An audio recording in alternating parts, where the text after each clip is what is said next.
all, welcome back. So in this video, we'll be discussing the summary of Act 2, Scene 2 of Hamlet. So Scene 2 opens with two courtiers deputed to probe Hamlet's mind. So two courtiers, namely Rosencrantz and Guildenstern, are assigned to probe or to understand or analyze Hamlet's mind. We are now taken to a room in the castle where we meet the king, the queen, Rosencrantz and Guildenstern, and a number of attendants. The king tells Rosencrantz and Guildenstern that he has summoned them in haste as he needs their services. He tells them that Hamlet has undergone a strange transformation, both outward and inward, and that it is not clear what, apart from the grief of his father's death, has caused this transformation. The king wants these two courtiers, who were brought up together with Hamlet, to try to find out what is afflicting Hamlet, and they accept the task entrusted to them by the king and the queen.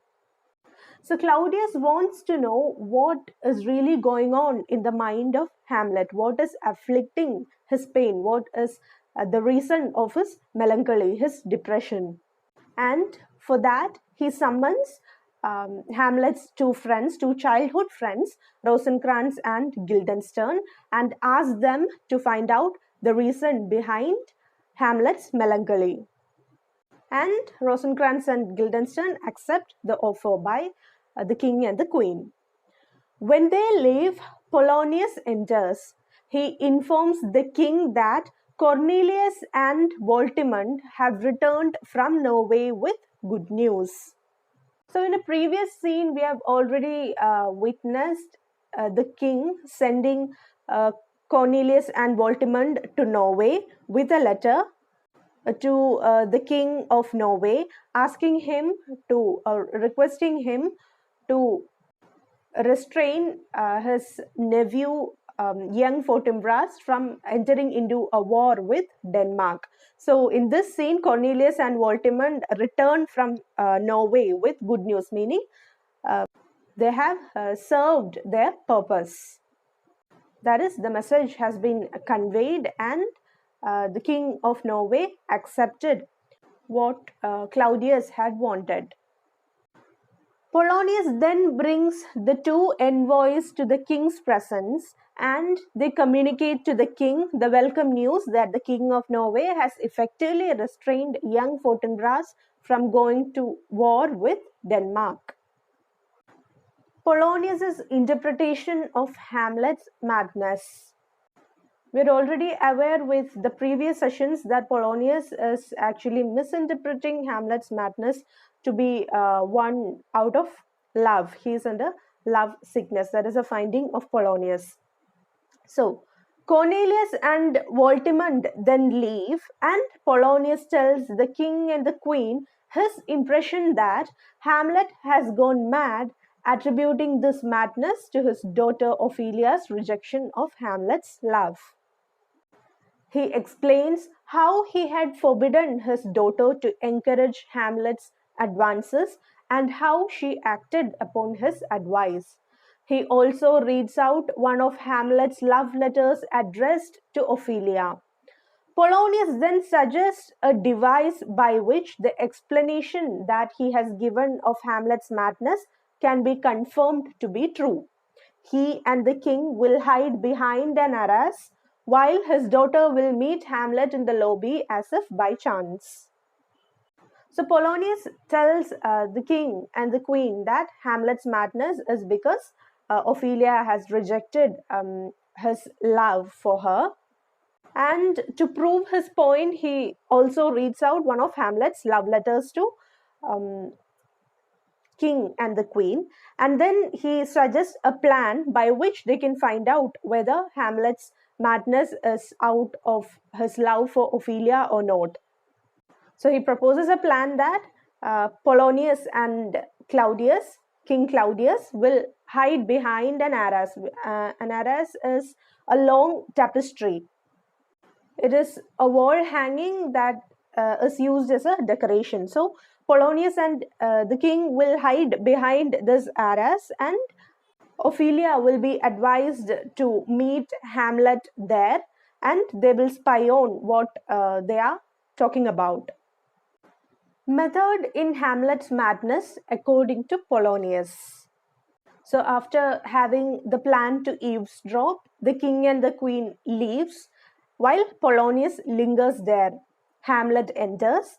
Polonius begins a conversation with Hamlet, and Hamlet's replies to Polonius's questions and Hamlet's other remarks convince Polonius that Hamlet is mad, though Polonius at the same time finds that there is method in Hamlet's madness. So Polonius's conversation with Hamlet makes Polonius feel that Hamlet is mad, but still he finds that there is a method in Hamlet's madness. There is a logic in Hamlet's madness. When Polonius asks whether Hamlet recognizes him, Hamlet says that he does and calls Polonius a fishmonger. See, Hamlet is spiteful, or he is satirical when he addresses Polonius, and Hamlet calls him a fishmonger. He says that he recognizes Polonius and then calls him a fishmonger. The conversation goes on to Hamlet being satirical and offensive even when it comes to talking about Ophelia. Polonius then takes leave of Hamlet, and the two courtiers, Rosencrantz and Guildenstern, enter. Hamlet's correct guess about the two courtiers. This visit from Rosencrantz and Guildenstern makes Hamlet at once suspicious. We know that Rosencrantz and Guildenstern are the childhood friends of Hamlet, but this sudden visit from them makes Hamlet suspicious of something. After an exchange of pleasantries, Hamlet asks them with what purpose they have come to meet him. It is clear, says he, that they have been sent for by the king and the queen and been instructed by them to call on him. So Hamlet says that he is pretty sure that Rosencrantz and Guildenstern were sent by the king and the queen to be with him. The two courtiers confess that they were sent for. Hamlet says that he can judge why they were sent for. He tells him that of late he has lost all his mirth, and that although this world is beautiful, to him it seems to be foul and repellent. Man, says Hamlet, is an exquisite work of divine creation, but to him man appears to be nothing but dust. Neither man nor woman delights him, he adds. So Hamlet says that he knows the reason why the king and the queen have summoned Rosencrantz and the Guildenstern to be with Hamlet. And it is to find out the reason behind his sorrow. Hamlet confesses that he has lost all his joy, he has lost all his mirth, and that he has lost interest in everything. He knows that the world is beautiful, but to him it seems to be foul and repellent.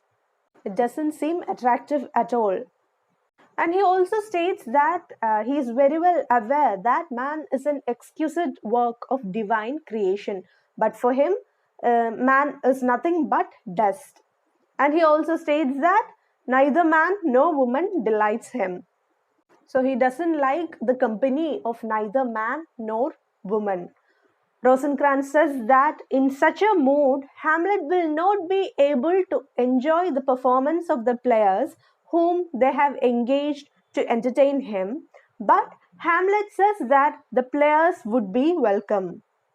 So Rosencrantz and Guildenstern have arranged a stage performance for Hamlet on the following day, and they say that in Hamlet's mood right now, that is, he's in a melancholic state, he is in a depressed state. So in his present state of mind, he will not be able to enjoy the performance by the actors, but Hamlet says that he would love to watch them perform. He says that the players would be welcome. the news about the arrival of a company of actors. Polonius enters again. He tells Hamlet that the actors have come and that they are the best actors in the world, either for tragedy, comedy, history, pastoral, comical, etc. Hamlet's reply to this is, O Jephthah, judge of Israel, what a treasure hast thou!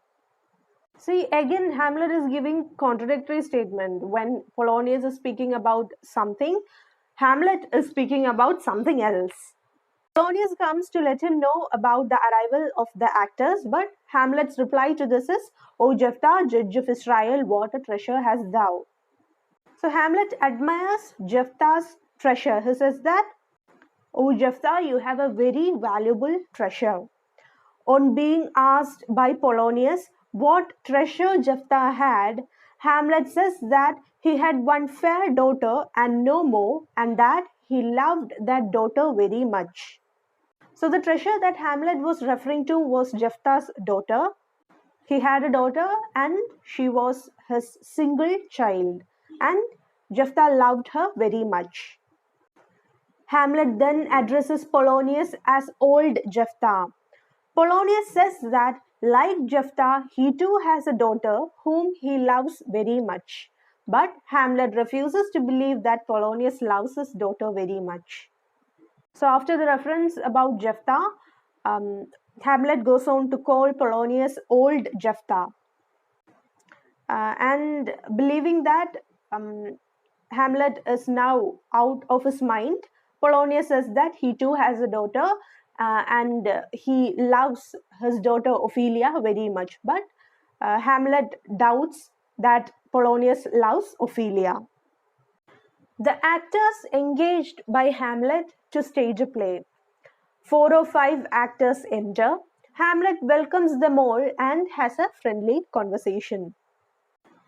He asks one of the actors to recite a speech which he had heard from this very actor before, describing the murder of Priam by Pyrrhus and the grief of Priam's wife Hecuba at her husband's death.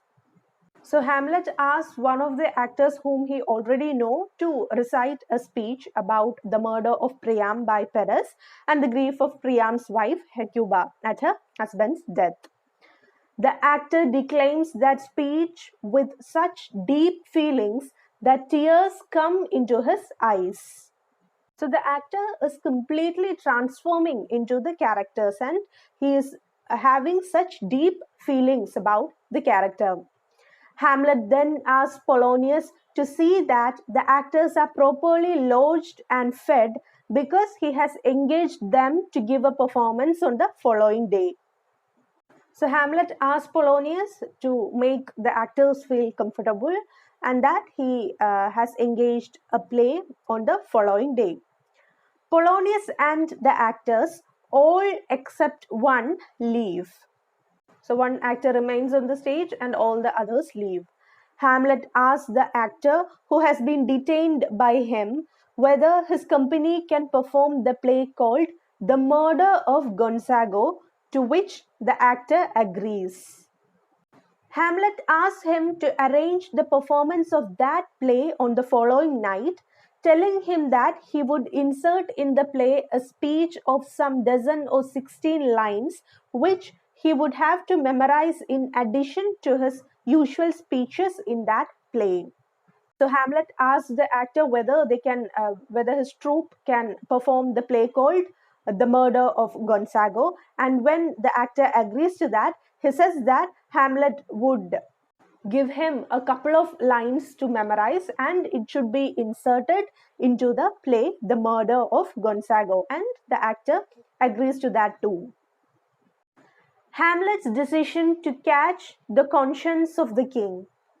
So Hamlet really wants to know what is going on in the mind of King Claudius.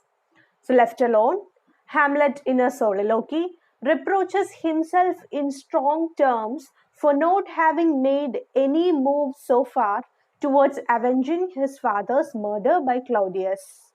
So in a soliloquy, Hamlet is accusing himself for not avenging his father's death. He calls himself a coward, a pigeon-livered fellow for allowing his uncle, the bloody, bawdy villain, to live unharmed. He then decides to make sure that Claudius is really guilty of the murder of his father. He will do so by means of the play which he has asked the actors to perform the following night.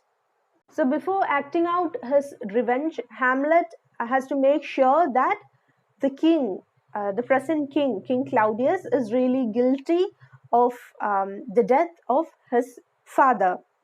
And in order to find out that the king is guilty, he has arranged a play, the play named The Murder of Gonzago, and he had altered the lines a bit and inserted some lines into the play so that he will be able to find out whether Claudius is really guilty of the murder.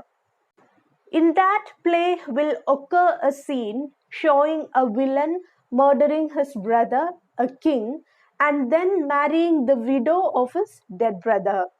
Claudius's reaction to this scene should make it clear whether or not he had actually murdered his brother, the late king. So Hamlet has inserted a scene into the play The Murder of Gonzago, which involves a murder as narrated by the ghost. And Hamlet feels that if there is any change in the behavior of the king while he is watching the play, if he feels irritated or if he is uncomfortable while watching the play, then it is sure that King Claudius is guilty of the murder. The play's the thing wherein I'll catch the conscience of the king, says Hamlet at the end of his soliloquy. So he says that it is through the play that I will understand or I will catch what is really going on in the mind of the king. Hamlet would like to have some more convincing evidence than the testimony of a ghost to prove that Claudius is guilty of the murder of the late king. So before getting on with the revenge, Hamlet wants to make sure that Claudius is really the one who has murdered his father. And so he thinks that this play will be the perfect thing to find out the king's conscience. So that brings us to the end of this session. As assignment, note down the main events in Act 2, Scene 2. Thank you and have a nice day.